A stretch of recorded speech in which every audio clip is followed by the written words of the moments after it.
these are some combos that you need to know when you're playing Leblanc. So the most important one is that when you end up utilizing your ability, you can press zonas in between, and the E ability damage of the second part will still go off. So if you need to really lock on ED carry, you can flash on them, eat them, press zonas, make sure you stun them, and then your team can follow up and everything.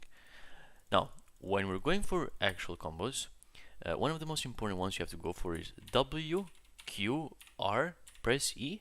The E ends up doing the damage of the Q that has the sigil on top, and you just make sure that you press your W back, do the extra damage, and you're fine. You always have to remember that your E, it's not like it's clunky, but you can utilize it like this to go back and you still be able to hit the Q ability, and it's very good when you want to try to finish off those type of things.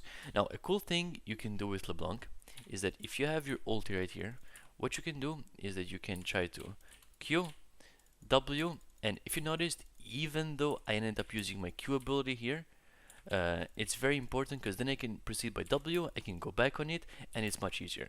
That's why you ideally want to try to initiate with ulti, because if you initiate with W and you want to try to do another leap, it's very hard because you're going to have to Q, and then the Q will count as the other sigil, so it's a bit mess when it comes down to that. So if you have the W, make sure you ulti, you QW, press E if you want, then you go back. You have two ways to play around in, and you can make it easier for yourself. Now, a very powerful one when you're trying to go for the full all-in is W, E, R, Q, Zonias.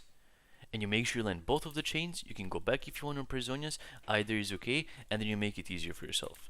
So try to keep these things in mind because they can be very important.